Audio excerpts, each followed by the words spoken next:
Boa noite a todos, boa noite a todas, são 19h30. Vamos ouvir o clamor dos pobres e o clamor da terra. E aí, pessoal, tudo bem com vocês?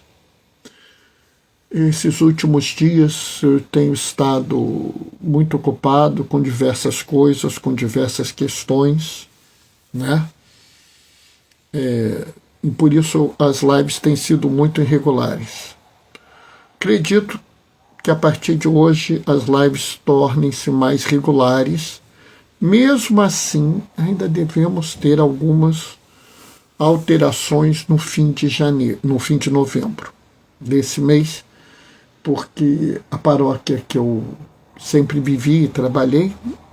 Ô Marcelo, boa noite, paz e bem. Onde eu sempre vivi, onde eu exerço o meu ministério diaconal, o nosso padroeiro, entre aspas, é Cristo Rei. Então a gente celebra isso. Aliás, é Cristo Redentor. A gente celebra a festa de Cristo Redentor no dia de Cristo Rei. Eu não gosto, não. Preferia que fosse celebrado em outro dia, mas o que eu posso fazer? Né? Então, sábado que vem eu tenho o batismo para fazer. Domingo que vem tem a primeira comunhão da paróquia. Se eu não me engano, são 24 crianças. E no domingo seguinte, se eu não me engano, é dia 23, nós teremos... Eu já nem sei mais que dia o quê. Nós teremos de novo atividades. Não, domingo 22. Não, domingo 23, isso. Teremos crisma também. Então já viu que esse novembro está uma doideira, né? Mas eu quero aproveitar esses minutinhos para fazer uma observação.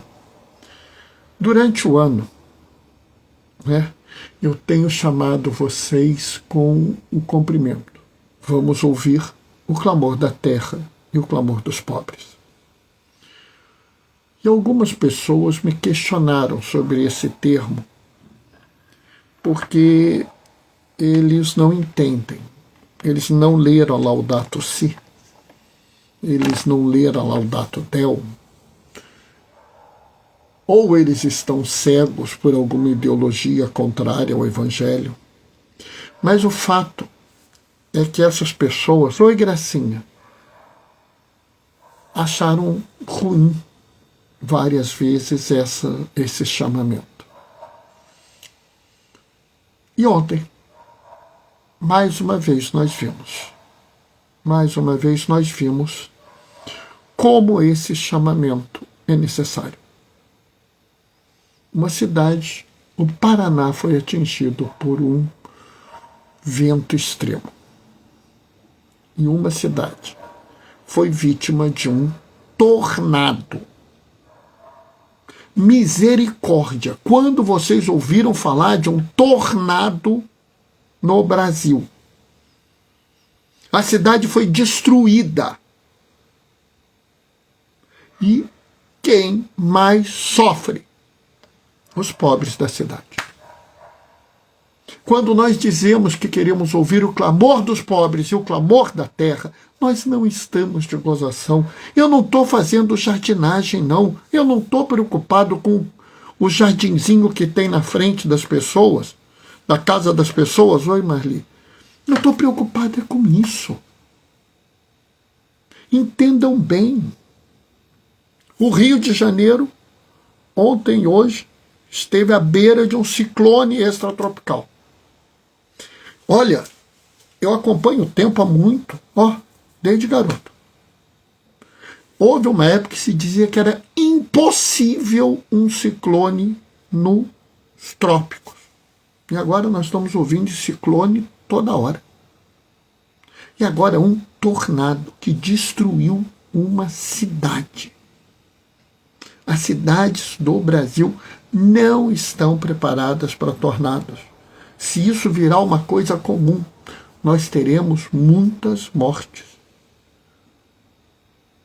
Esse episódio foi pequeno, porque é uma cidade pequena que foi atingida.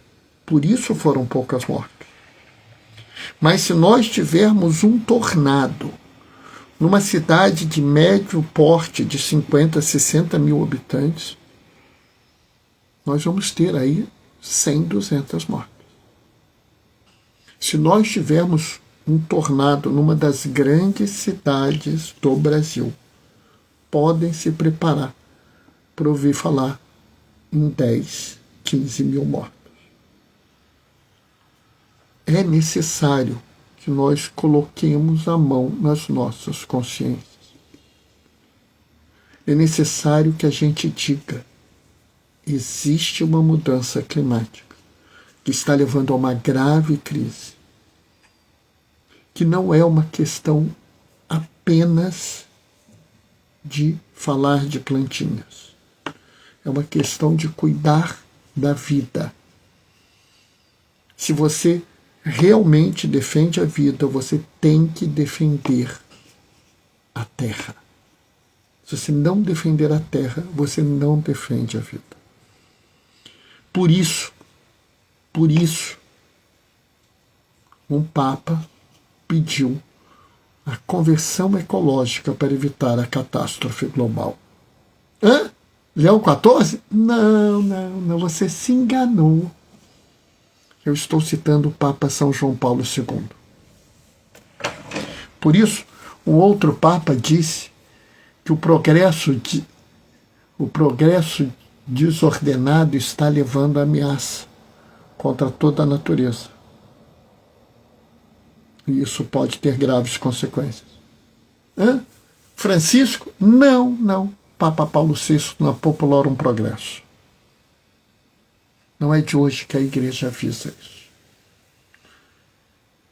E é necessário. E por isso eu chamo vocês a ouvir o Papa agora. Agora o Papa Leão XIV.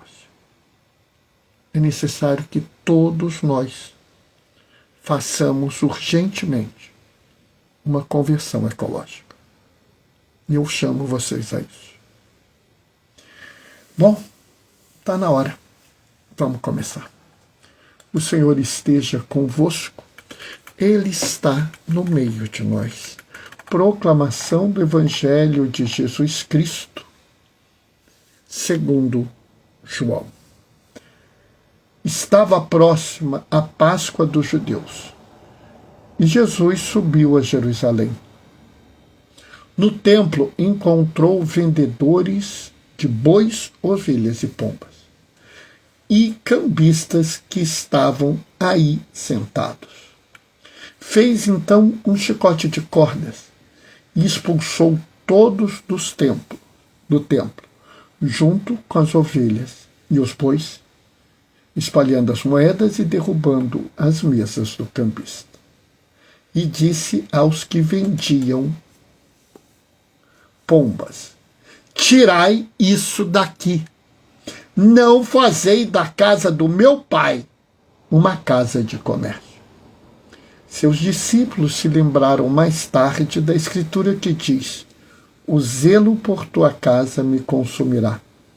Então os judeus perguntaram a Jesus: que sinais nos mostra para agir assim? Ele respondeu: destruí esse templo, e em 3 dias eu levantarei. Os judeus disseram: 46 anos foram precisos para construir este santuário, e tu levantarás em 3 dias? Mas Jesus estava falando do templo do seu corpo. Quando Jesus ressuscitou, os discípulos se lembraram do que ele havia dito e acreditaram na Escritura e nas palavras dele. Palavra da salvação. Marli, paz e bem. Gracinha, paz e bem. Diácono Marcelo, paz e bem. Reforço essa saudação a vocês três e a qualquer outra pessoa que venha assistir essa live no futuro. Paz e bem. Hoje, a igreja no mundo inteiro celebra a dedicação da Basílica do Latrão. A basílica onde está sentado o Papa, a cadeira do bispo de Roma. E a importância é que essa é a igreja mãe de todas as igrejas. Mas aqui é necessário que nós façamos uma separação. E essa separação é muito importante. E depois a gente vai trabalhar algumas questões, vamos dizer, pastorais. A Basílica do Latrão é a igreja mãe de todas as igrejas. É verdade. Mas essa é uma questão que deve ser entendida com cuidado. Porque quando nós falamos de igreja, nós não falamos do templo. Sabe, a gente tem um problema, que a gente usa o termo igreja, tanto para a reunião dos fiéis, quanto para o templo. Ou seja, eu vou na igreja Cristo Redentor. Esse é o templo. Alguns querem dar nomes chiques ao templo. A basílica, o santuário, a catedral.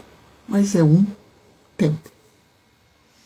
Eu, por exemplo, costumo frequentar templos simples.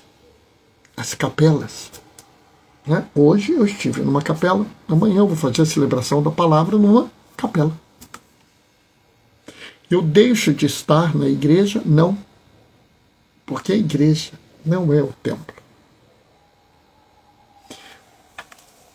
Na verdade, os templos são absolutamente desnecessários. Se eu não tiver um templo, eu estou na igreja. Se por alguma desgraça do destino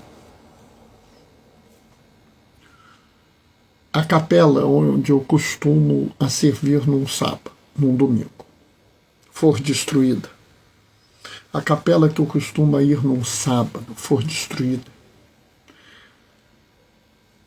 nós podemos celebrar a palavra na rua, na praça, embaixo de uma árvore, debaixo do viaduto,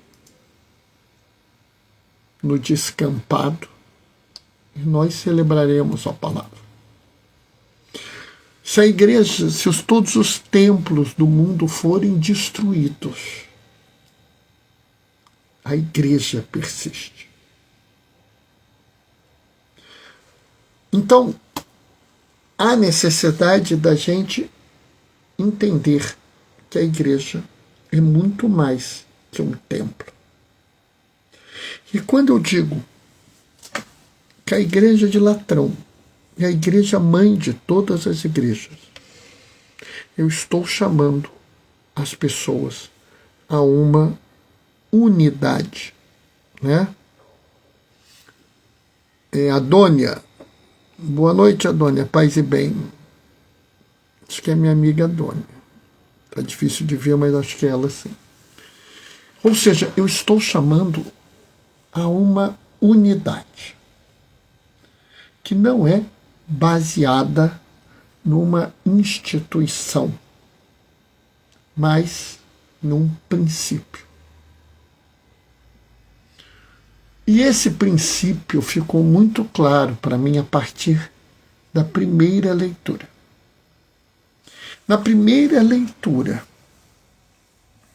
nós vimos Ezequiel nos falar de uma igreja com portas para o Oriente e para o Ocidente, para o Norte e para o Sul, de qual, de dentro do subsolo, do subterrâneo, brota uma água que tudo purifica.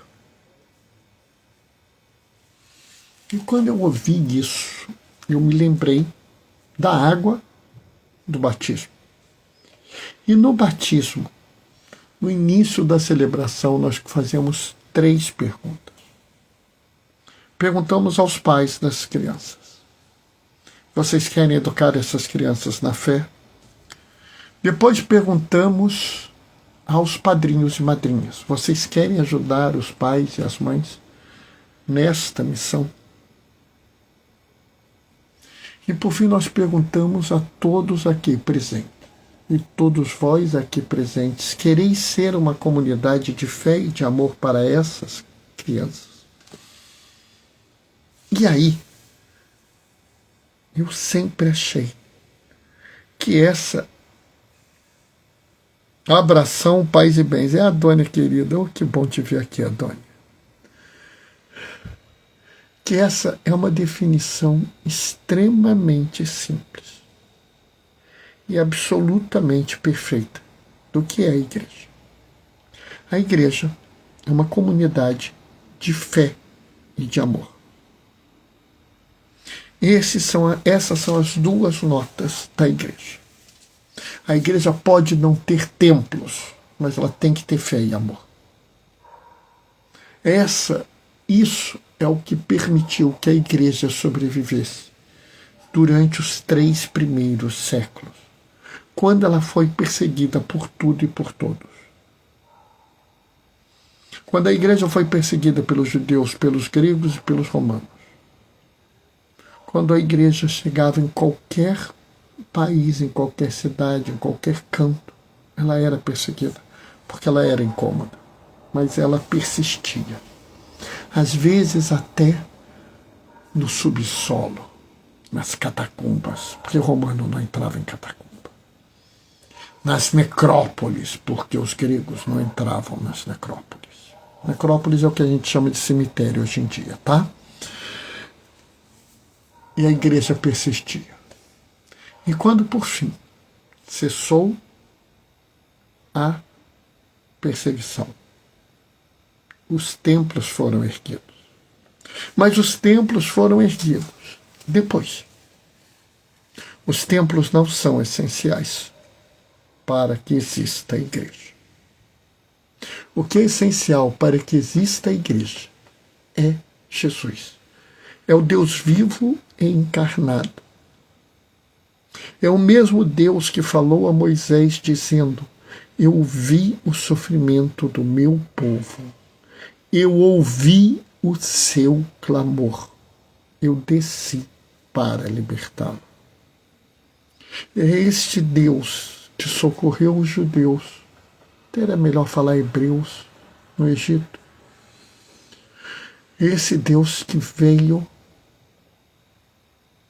ao encontro de nós, uma criança pobre, sem teto, em Belém, numa criança que sofreu a violência do Estado, a perseguição política e teve que se refugiar no Egito, e que de lá voltou novamente para uma cidade absolutamente periférica de Nazaré, para levar a todos a novidade de um reino de paz e justiça, de amor e misericórdia.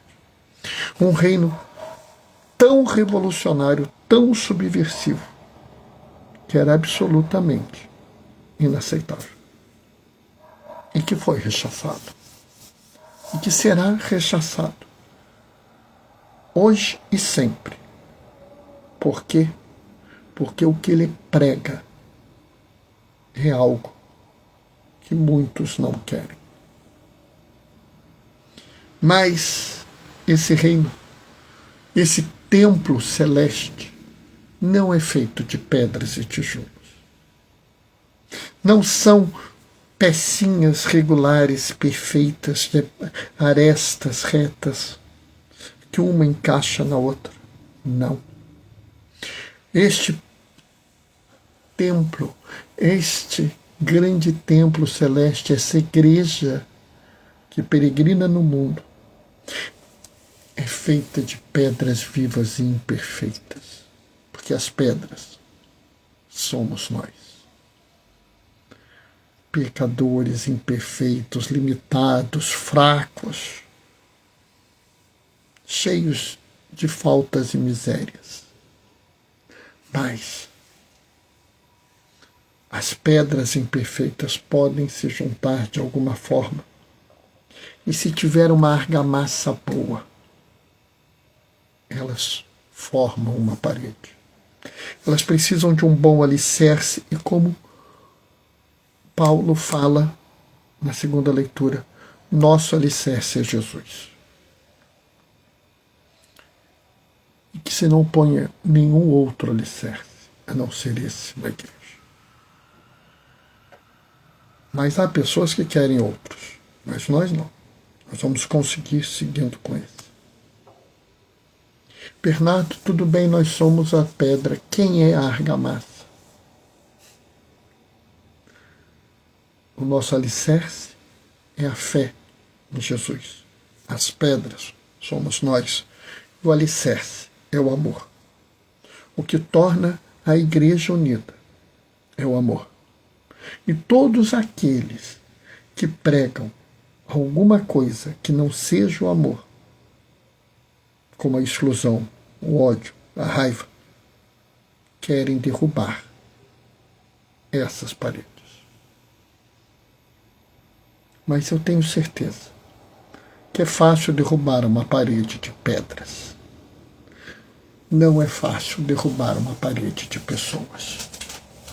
Eu sei que muitos vão dizer, eu dou um tiro e mato uma pessoa. É facílimo. Coisa mais fácil que tem é você matar um de nós. Coisa mais fácil que tem é você humilhar, escorraçar, desacreditar um de nós. Não tem problema. Nunca teve, nem nunca terá. Porque nós continuaremos andando. Não porque somos pessoas bravas, heróicas, poderosas. Não. É porque nós temos pessoas que seguem conosco. Aonde eu sou fraco, o irmão, a irmã que está ao meu lado me sustenta. E aonde eles e elas são fracas, cabe a mim sustentá-los. Se cada um de nós apoiar e sustentar os outros em suas dificuldades, em suas fraquezas, em seus, vamos dizer, crises, angústias, nós continuaremos. E esse é o grande mistério da igreja.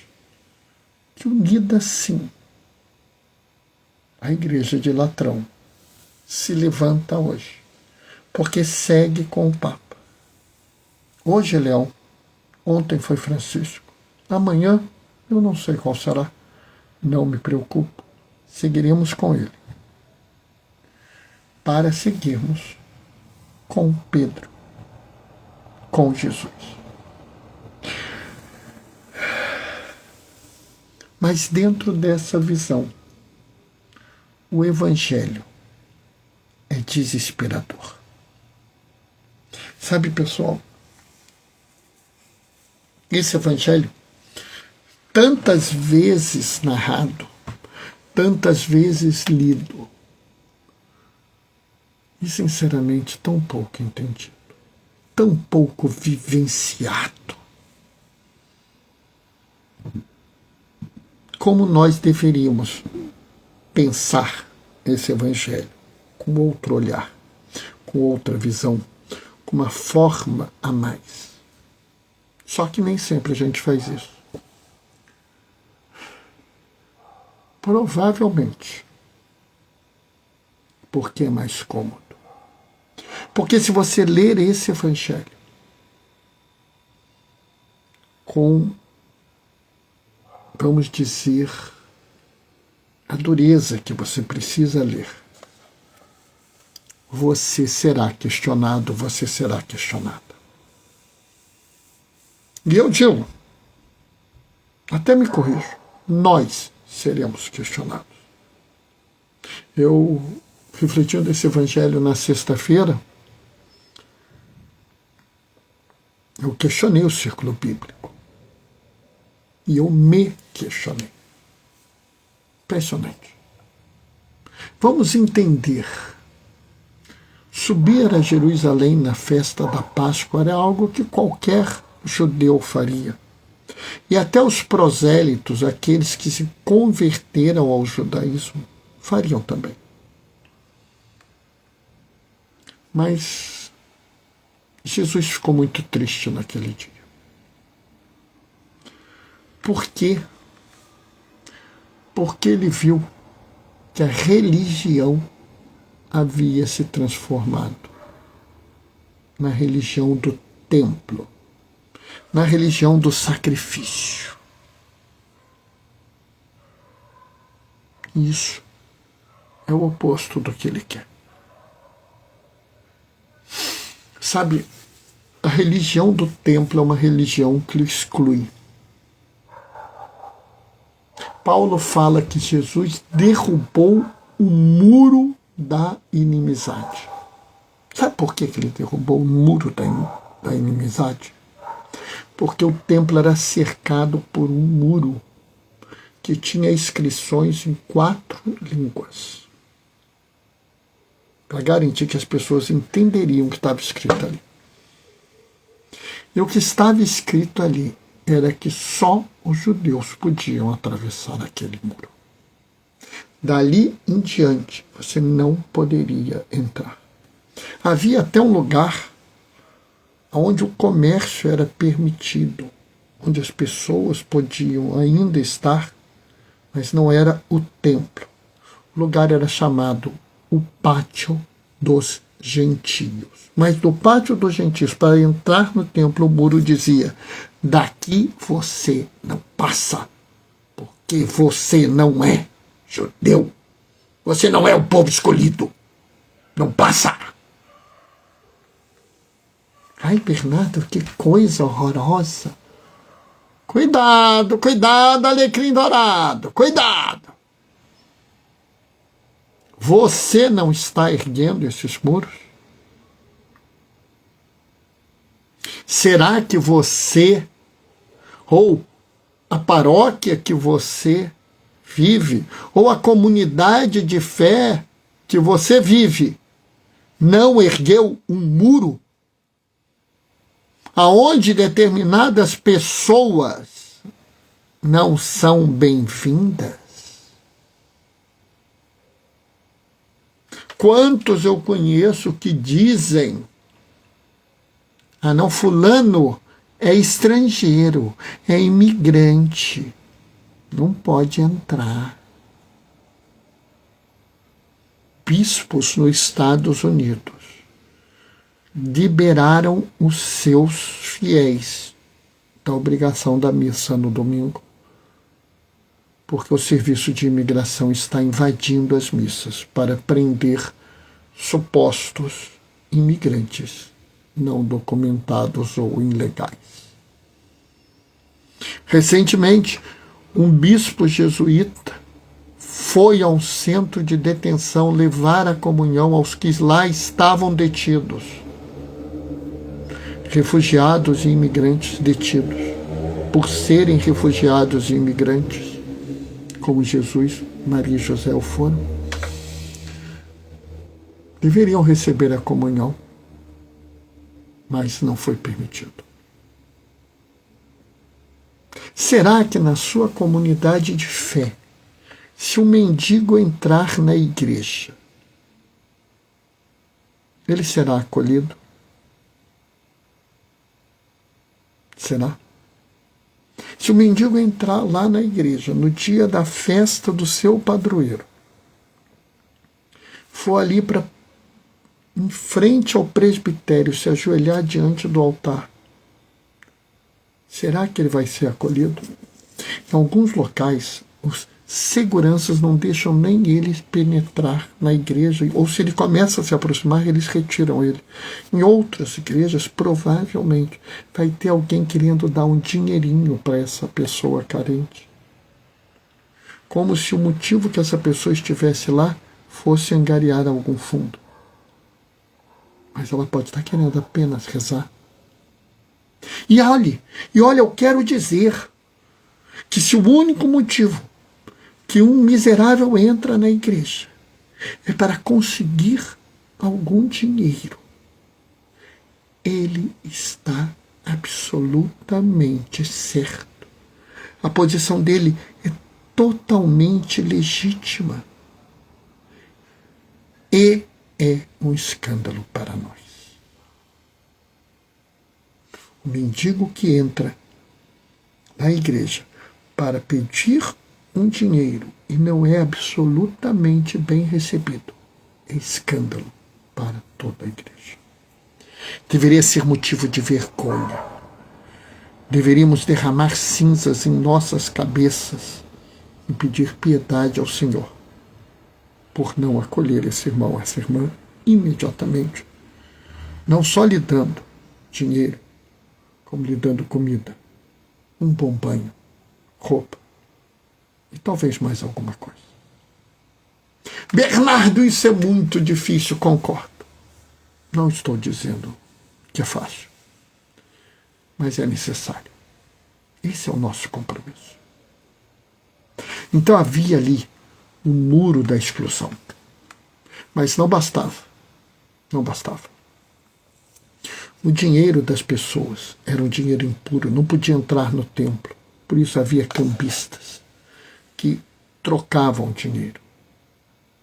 E eu fico pensando, será que os bens conseguidos com tanta dor e sofrimento por aqueles homens e mulheres eram impuros? Eram porque eles eram pobres. Se fossem homens e mulheres ricos, teriam ouro, teriam até as moedas do templo. Não precisariam passar pelos cambistas. Do mesmo jeito que a lógica do sacrifício é perversa por si só. Porque se você tem algum dinheiro, você pode comprar uma ovelha e sacrificá-la. E se você é rico, você compra um boi e sacrifica. Mas nós, os pobretões, só conseguiríamos umas pombinhas. A religião do amor, a religião que pede a misericórdia e não o sacrifício, se transformou num templo que exige o sacrifício, que exclui os fracos e os pobres e coloca uma barreira em relação à graça. Isso revolta Jesus. Isso o irrita profundamente, porque é a perversão de tudo que ele ensinou lá atrás, lá no Êxodo. E quando vê isso, ele é tomado de raiva.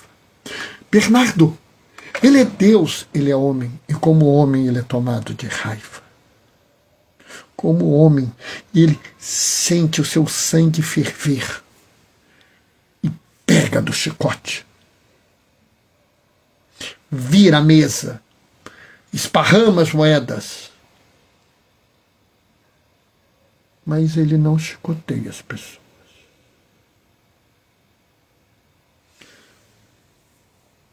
A mão levantada do chicote estala no ar e afugenta os animais, afugenta as pessoas, mas não atinge as pessoas, não atinge os animais.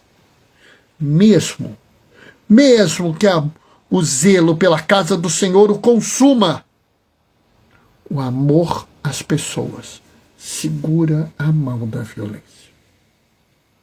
Aquele que ama não fere, não agride, não mata, não tortura, não humilha. Aquele que ama, mesmo na situação de maior revolta, de maior desespero, de maior frustração, o amor segura a mão do chicote. Esse é uma lição. Nossa comunidade sobreviverá a tudo. Porque ela é a comunidade da fé e do amor. Nós seguimos Jesus e por isso construímos uma igreja baseada na fé e no amor. E aonde não há fé, e aonde não há amor, a igreja não está lá.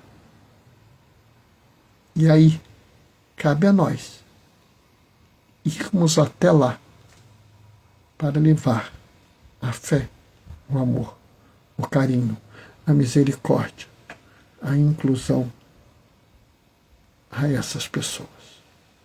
Novamente eu vos chamo, ouvi o clamor da terra e dos pobres, para que nós possamos construir o reino de justiça e paz, a terra sem males.